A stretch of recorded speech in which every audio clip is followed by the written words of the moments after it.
despacio, con 3 Om y el mantra inicial.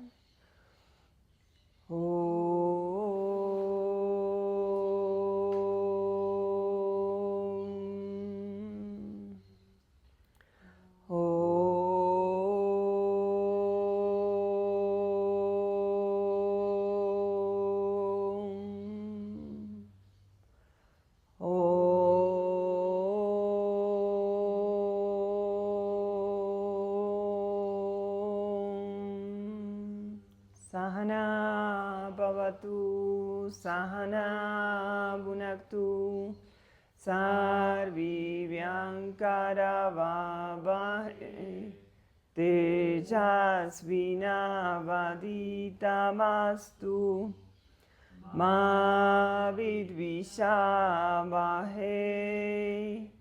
Om Shanti, Shanti, Shanti. Om Paz, Paz, Paz. Om Namah Shivaya. Buen día a las personas presentes y a las personas online. Bueno, hoy vamos a estar compartiendo sobre pranayamas, o algunos también lo nombran como respiración consciente. Y para comenzar, me gustaría como contextualizarlo dentro de lo que es el yoga y también como para hacer un repaso que me parece que tanto para las personas que vivimos aquí como recordarlo, como también quizás personas que se suman online que no saben, es de mucha utilidad, ¿no? Entonces, vamos a comenzar recordando lo que significa yoga. ¿Recuerdan? Como si tenemos que decir en una palabra yoga, ¿qué es? Unión. Buenísimo. ¿Y unión de qué? Hablamos de la unión del individuo, de esta percepción de que tenemos de ser este cuerpo, de ser algo aislado, separado de los demás y de la naturaleza y de los demás objetos. La unión de esa percepción individual con Dios, el universo, Brahman, como se lo llama en el yoga, pero lo que para cada uno represente esa unidad, esa totalidad, ¿no? Y también nos dicen los maestros que todas las prácticas que nos llevan a tener esa experiencia también son yoga. Y entonces siempre los yogis preguntan cómo lo hacemos, ¿no? Cómo logramos tener esa experiencia de unidad, de totalidad que significa yoga. Y los maestros nos enseñan que el cuerpo es un medio para lograr tener esa experiencia de unidad, ¿no? Para eso también en parte estamos en este cuerpo material, para tener esa experiencia de unidad. Y para esto, aquí nosotros lo tenemos como un mantra. Entonces, ¿cuáles son? Tenemos 5 principios y 4 caminos, ¿no? Entonces, ahora vamos a ir como desandándolos un poquito y vamos a ver que los pranayamas justamente los vamos a encontrar en ambos. En relación a los principios, el primer principio son las asanas, que son como estas posturas que a veces muchas personas creen que el yoga es solamente eso, que serían como la lubricación al cuerpo. Si fuera, podemos hacer como una equivalencia con un carro, sería el sistema de lubricación, y lo mismo sucede en nuestro cuerpo. A través de esos movimientos nosotros lubricamos las articulaciones, y luego tenemos como segundo paso en estos principios justamente los pranayamas, que son estos ejercicios de respiración. Y aquí, si hacemos como una analogía con el carro, equivaldría a cargar la batería. Nosotros, de hecho, por ejemplo, cuando hacemos el saludo al sol, decimos que estamos cargando nuestro plexo solar, que está ubicado aquí en la zona del abdomen. Entonces, con estos ejercicios, que en la serie que realizamos aquí, la serie de Rishikesh, realizamos principalmente Kapalabhati y Anuloma Viloma. Entonces, con estos ejercicios también vamos a estar trabajando toda la parte respiratoria y cargándonos de este prana, que es la parte central de lo que vamos a hablar hoy.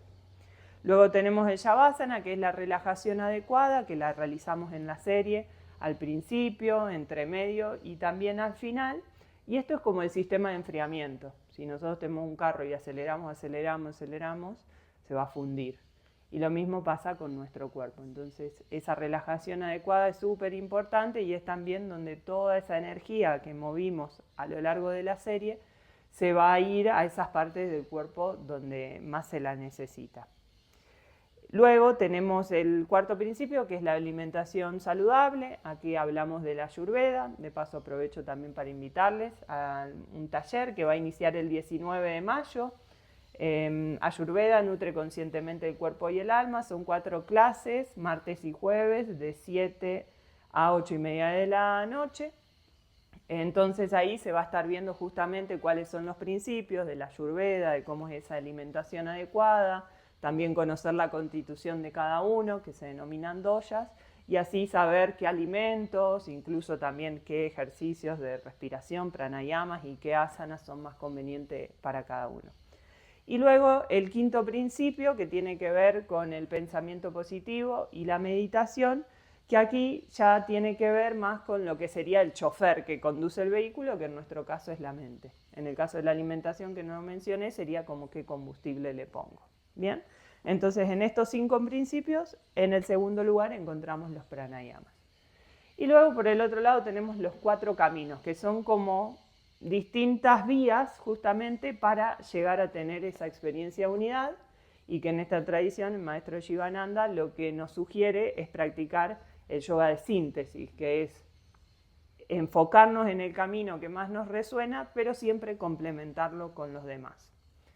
Y estos 4 caminos son el Karma Yoga, el servicio desinteresado, es el primero, que es lo que realizamos las personas que vivimos tanto aquí como en el ashram, que es entregar nuestros dones, nuestras capacidades para un bien mayor a la humanidad, sin esperar nada a cambio. Esa es la parte fundamental de desinteresada, porque si no sería solo karma, digamos. Si es solo acción, sería karma, pero ya cuando es Karma Yoga es porque es un servicio desinteresado.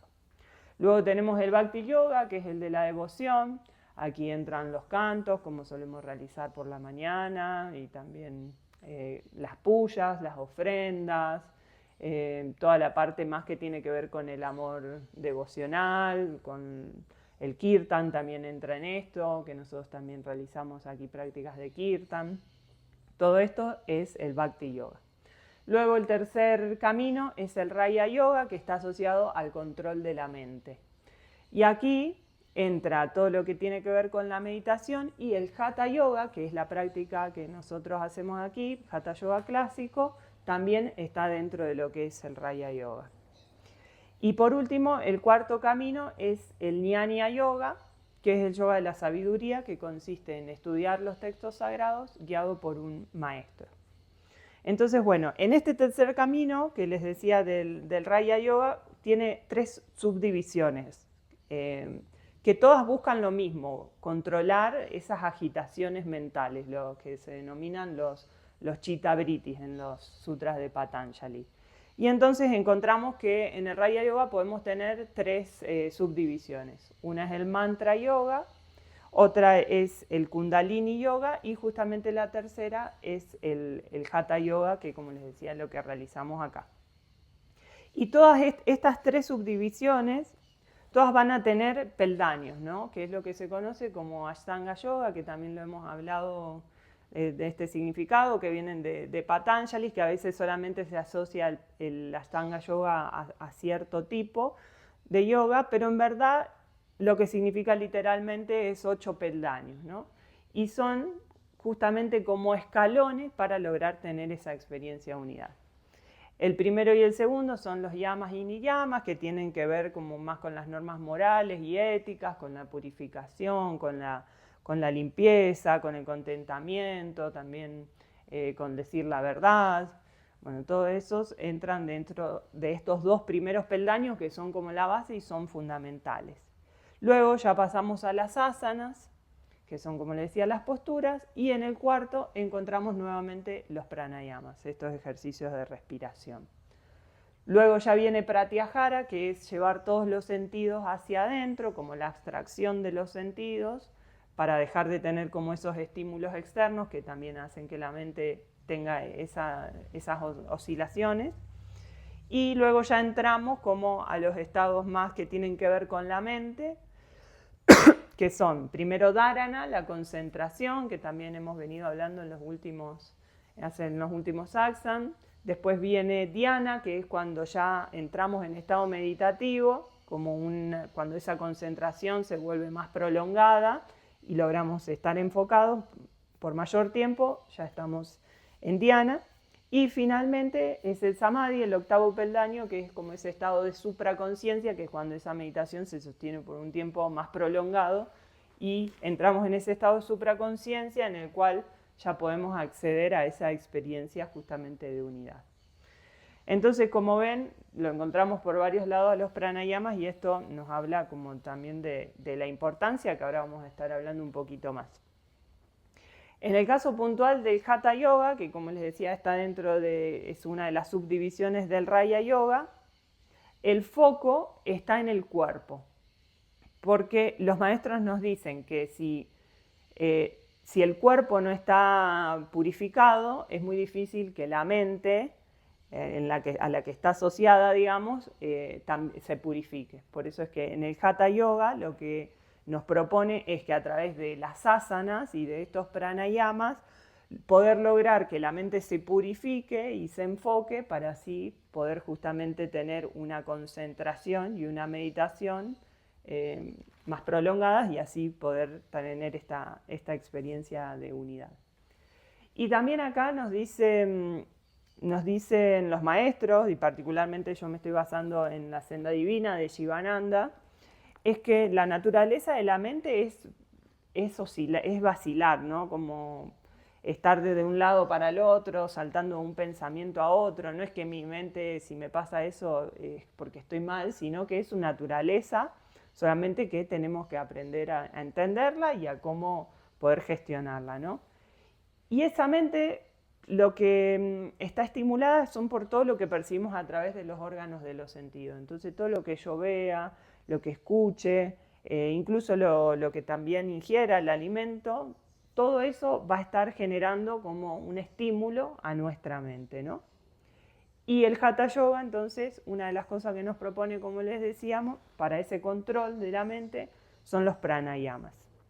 Y acá les quería leer un fragmento que es de Patanjali, de los aforismos del yoga, que habla justamente en relación a esto y define al yoga como la suspensión de la modificación del principio pensante, que no se puede poner en práctica sin controlar el prana o respiración, que está íntimamente conectado con la mente. Esta conexión queda demostrada con nuestra experiencia de la vida cotidiana. Cuando estamos absortos en un pensamiento profundo o en la meditación, el proceso de respiración se hace más lento. La interrupción de la actividad mental aumenta de manera proporcional a la lentitud de la respiración. En los casos de asfixia, la actividad mental cesa por completo hasta que se reanuda la respiración. Por otro lado, cuando la mente está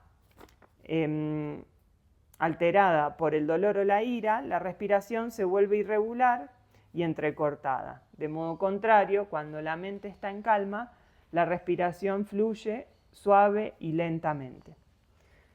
Entonces, bueno, acá Patanjali nos nombra como muy directamente esta relación entre la respiración y el estado de nuestra mente, ¿no?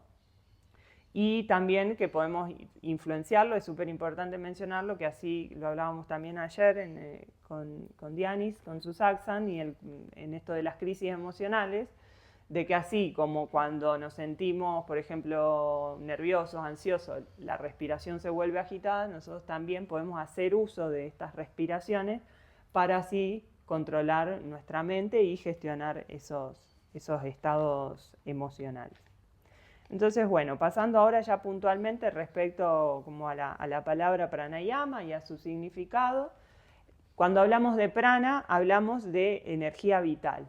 Y yama significa control o expansión. Entonces, uniendo estas dos partecitas, tenemos que los pranayamas nos permiten el control o la expansión de la energía vital. Y aquí quería leerles justamente cómo se refiere Shivananda. Dice, el prana es el principio universal de la energía o fuerza. Es la fuerza vital. Lo impregna todo. Puede hallarse tanto en estado estático como dinámico. Se encuentra en todas las cosas, desde las más elevadas hasta las inferiores. Desde la hormiga hasta el elefante, desde la ameba unicelular hasta el hombre, desde la forma elemental de la vida vegetal hasta la forma desarrollada de la vida animal. El prana es la fuerza que actúa en cada plano del ser, desde el más elevado hasta el inferior. Cualquier cosa que se mueva, actúe o tenga vida no es sino una expresión o manifestación del prana. O sea, todo lo que está vivo tiene prana. Si tenemos un cadáver no tiene nada de prana, y si estoy un poco enfermo voy a estar un poquito bajito de prana.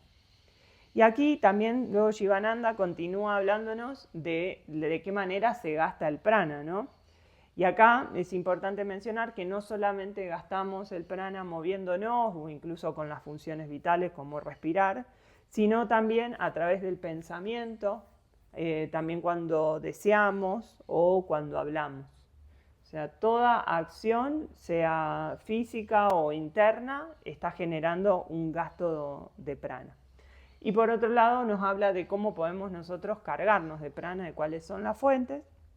Y aquí entra el alimento, el agua, el sol, el aire, justamente la respiración, que nos dicen que más o menos el 80% del prana viene a través de la respiración, por eso es que son tan importantes los pranayamas. Y también nos dicen los maestros que a través de la sublimación de la energía sexual también podemos cargarnos mucho prana, y es algo que los yogis utilizan mucho. Y luego, entonces, bueno, estas son las fuentes, ¿no? Pero después también nos habla de quién es el encargado de regular ese suministro del prana. Es decir, bueno, yo respiro, me lleno de prana, se carga, se queda guardado en el cerebro y en los centros nerviosos, y justamente es ese sistema nervioso el que se va a encargar de administrarlo, ¿no? Por eso también es súper importante estar muy atentos a eso, sobre todo a nuestros pensamientos, que quizás es menos evidente que con el movimiento físico, porque el cerebro, cada vez que nosotros estamos pensando, tiene que mandar ahí prana para que eso suceda, digamos.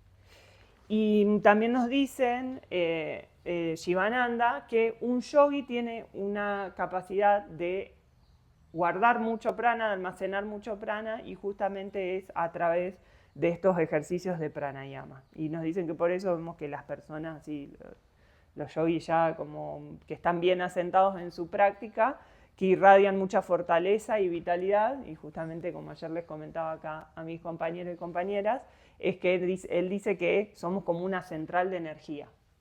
Tenemos como a ese nivel de potencia. Bueno, luego ya continúa hablándonos Jivananda un poco sobre la naturaleza del prana. Acá les quería compartir otro párrafo. Nos dice, tras la envoltura física o anamaya koya, que está hecha con la esencia del alimento, se halla pranamaya koya, o envoltura vital, que está formada por el prana, la energía o los aires vitales. Este prana manipula el cuerpo físico y llena toda la envoltura física. Entonces, bueno, aquí como para contextualizar un poco, nosotros hablamos de tres cuerpos. Tenemos el cuerpo físico, luego tenemos como un cuerpo astral, y luego tenemos el cuerpo causal, ¿no? Y a su vez estos tienen capas. En el caso del cuerpo físico es solo una capa, que es, como dice acá Jivananda, Anamaya Koya, y luego en el cuerpo que sigue, en el astral, tiene tres capas, y esa primer capa es Pranamaya Koya, que es esta energía de la que estamos hablando, ¿no? Entonces lo que él nos está diciendo acá es que esa capa de prana no es que yo tengo el cuerpo físico y luego un límite y empieza la capa de prana, sino que en verdad lo que está haciendo está impregnando todo el cuerpo físico. Y nos habla también de que es como que hay un hilo que conecta estos dos cuerpos físicos y este cuerpo energético. Y por esto, cuando una persona se muere, nos dice que es como si ese hilo se cortara, y entonces todo ese prana que está impregnando el cuerpo físico se retira y vuelve a este cuerpo astral. Luego también nos habla de la diferencia entre la respiración y el prana, ¿no? Nosotros decimos, a través de la respiración puedo cargarme de prana. La respiración sería como el aspecto más burdo, digamos. Y el prana es mucho más sutil. Yo puedo estar respirando, pero si no estoy respirando adecuadamente, no me estoy cargando mucho de prana, ¿no? Entonces, como la energía vital es más sutil y es justamente esto que da vida, básicamente. Siempre que haya algo que está vivo, estamos hablando de que hay prana. Y luego también Shivananda nos habla de la relación entre las respiraciones y la duración de la vida, ¿no? Se dice que la vida se mide en respiraciones, que más o menos en un estado normal deberíamos hacer unas 15 respiraciones por minuto, y que nosotros a través del manejo de las respiraciones también podemos lograr extender nuestra vida. Entonces, si nosotros logramos bajar el número de respiraciones, por ejemplo, entrenándonos, practicando kumbhaka, que son las retenciones, eso va a permitir, es como que ganamos vida, digamos, ¿no? Nosotros tenemos el ciclo de respiración, es inspiro, que es puraka, retengo, kumbhaka, que nosotros solemos nombrarlo en anuloma viloma, y luego rechaka, que es la exhalación. Entonces lo que nos dice Shivananda es que nosotros al entrenarnos en esas retenciones, en kumbhaka, vamos a tener varios beneficios, nos va a dar fuerza espiritual interna y también nos vamos a sentir más vigorosos y con mayor vitalidad. Recordar también nombrar por las dudas, sobre todo para las personas online, que estas retenciones no son recomendadas en caso de embarazo. Bueno, quería compartirle luego otro fragmento en relación a esto. Recordamos, puraka es la inhalación, kumbhaka la retención, rechaka la exhalación. Entonces nos dice, debes coordinar puraka, kumbhaka y rechaka con tal precisión que no sientas sofoco o incomodidad en ninguna parte del pranayama. Nunca debes sentir necesidad de hacer algunas respiraciones normales entre rondas sucesivas. La duración de puraka, rechaka y kumbhaka debe ajustarse adecuadamente. No debes prolongar innecesariamente el periodo de la expiración. Si prolongas la duración de rechaka, de la expiración, la siguiente expiración la harás en forma atropellada y romperás el ritmo. Debes regular tan cuidadosamente puraka, kumbhaka y rechaka que te sientas absolutamente cómodo para realizar no solo un pranayama, sino todas las rondas necesarias de este. La experiencia y la práctica te darán seguridad. La práctica enseña a uno a perfeccionarse. Sé firme. Otro factor importante es que debes tener un control eficaz de los pulmones al final de kumbhaka, de la retención, para poder hacer rechaka, la exhalación, suavemente y en proporción con puraka. La proporción entre puraka, kumbhaka y rechaka es de 1:4:2. Bueno, aquí a veces esto es importante, me parece, sobre todo al principio, a veces o se hace como de manera muy rápida y luego se está como medio hiperventilado o con alguna incomodidad, entonces como súper importante tener presente que nunca tiene que haber malestar. De hecho, nosotros aquí en las prácticas lo mencionamos, que si en algún momento sentimos estrés, tenemos que soltar y respirar naturalmente porque va a ser el efecto contrario, ¿no? Y también esto de que sea silencioso, ¿no? A veces es como, bueno, aguanto y después estoy como que largo todo de una. Eso no es la idea. La idea es encontrar ese ritmo que tenga, bueno, acá Shivananda nos propone 1:4:2, pero que sea armonioso de sostener. Tiene que ser muy fluido.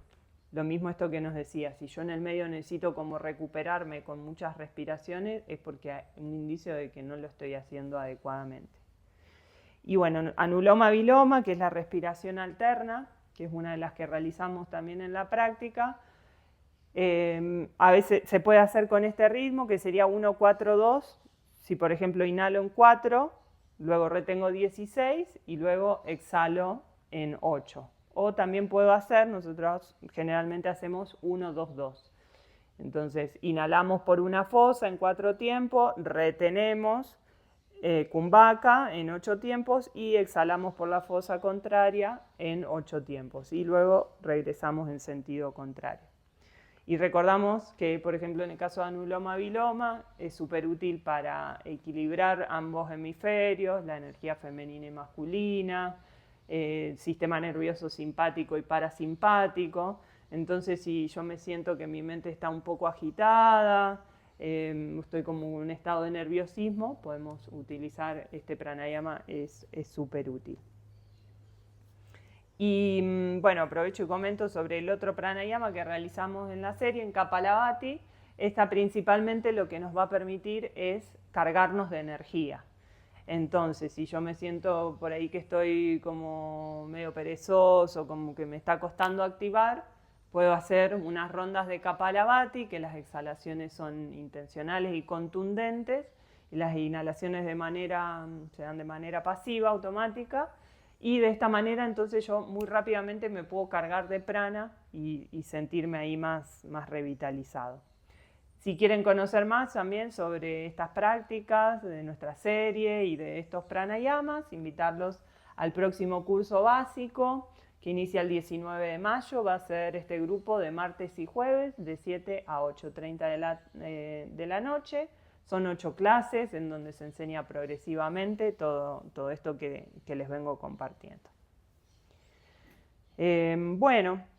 Por otro lado, también nos dice Shivananda para qué queremos controlar el prana, además de lo más que le acabo de nombrar.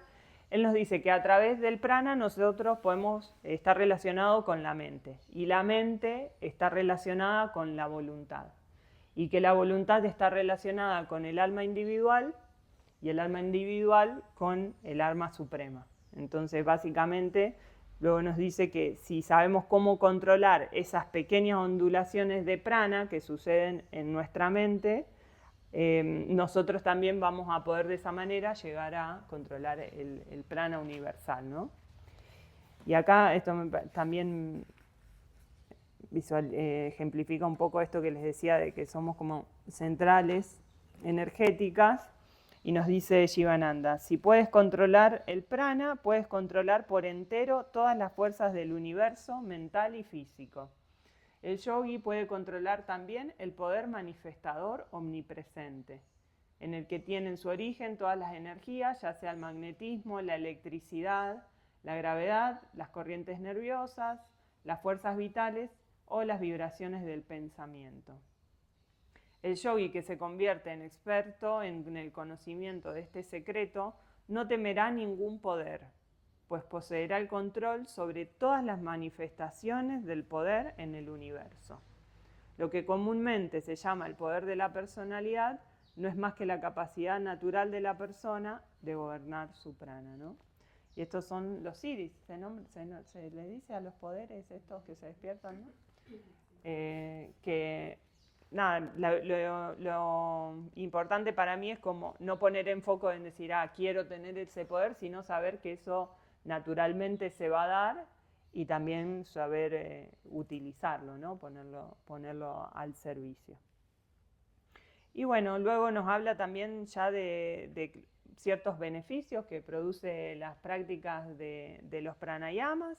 Por un lado nos dice que realizamos como un masaje y un ejercicio justamente de todos los órganos internos y del cuerpo en general, pero principalmente lo vamos a sentir en la parte respiratoria, y en el caso de Kapalabhati también todos los órganos digestivos.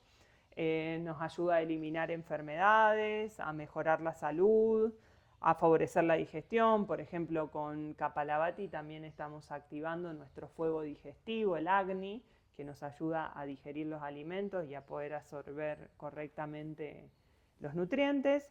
Nos ayuda también a vigorizar los nervios, a eliminar las pasiones y a despertar la Kundalini Shakti. Nos dice Shivananda, un practicante de pranayama tiene un cuerpo ligero y libre de enfermedades, con una complexión bella, una voz dulce y melódica y un olor corporal agradable.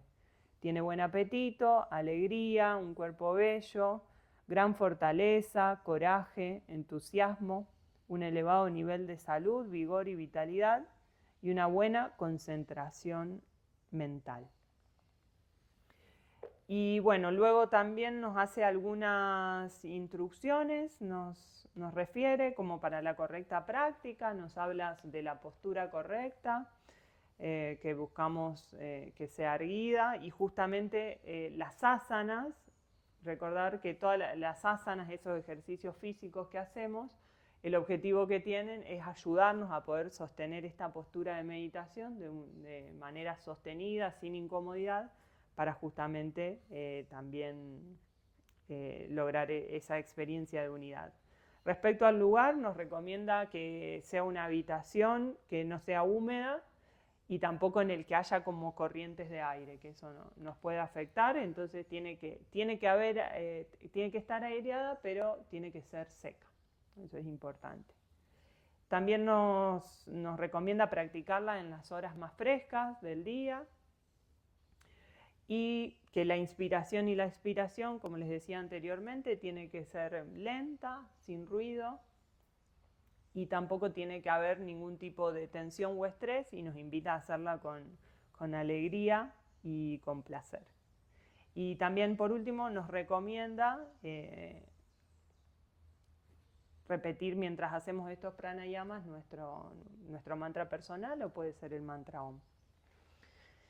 Y bueno, para cerrar quería compartirles aquí un párrafo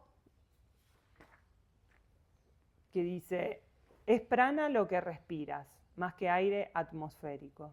Descubre los poderes vitales internos y ocultos que subyacen en la respiración. Conviértete en un yogi e irradia alegría, luz y poder a tu alrededor. Así que bueno, esta es una invitación tanto para nosotros como para las personas online, que a veces como que nos da un poco de fiaca hacer los pranayamas. De hecho,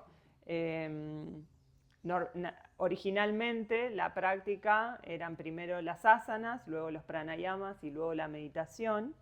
Y Vishnudevananda, cuando como estandarizó, por decirlo de alguna manera, esta serie, cambió el orden y puso los pranayamas al principio, porque sucedía que las personas se iban, ¿no? Pero entonces me parece que está bueno conocer todo este contexto y estos beneficios para también estimularnos a que lo hagamos. Así que bueno, súper invitados a venir a practicar con nosotros y experimentar estos beneficios, también aprovechando que en el mes de mayo, el mes de la madre, tenemos todas las clases de Hatha Yoga clásico, donde en las clases de Hatha Yoga clásico realizamos 3 de estos 5 principios. Realizamos las asanas, pranayamas y también shavasana. Entonces ahí van a tener una buena experiencia. Entonces pueden ser las clases de lunes a jueves a las 7 de la tarde, martes y jueves a las 8 de la mañana y los sábados y domingos a las 10 de la mañana. También las de yoga restaurativo, que son sábados 8 y media de la mañana. Los aportes, es un aporte consciente con un mínimo de 20.000, puede ser también 30.000, 40.000, a partir de 20 lo que sientan. También invitarles a un satsang que vamos a tener el domingo 17 de mayo a las 5 de la tarde, Natya Yoga, el yoga de la danza. Va a ser teórico-práctico. Aquí María Alejandra, una compañera que está formada es practicante de una de estas danzas, nos va a estar compartiendo. También invitados a traer un alimento para compartir. Va a ser entonces domingo 17 a las 5 de la tarde. Y por último contarles que vamos a tener 22 y 23 de mayo el Mercadillo Consciente, en donde vamos a estar sábado y domingo desde las 10 de la mañana hasta las 4 de la tarde el sábado y hasta las 6 el domingo. Va a haber ferias con productos orgánicos, conscientes, tanto alimentos como otro tipo de productos. Va a haber actividades, talleres, va a haber música. Bueno, y a invitar a compartir acá en la casita, que es súper bonita. Así que para que lo agenden, 22 y 23 de mayo. Bueno, muchísimas gracias. Esto es lo que te querías compartirles el día de hoy. Vamos a cerrar el espacio. Acomodamos la postura.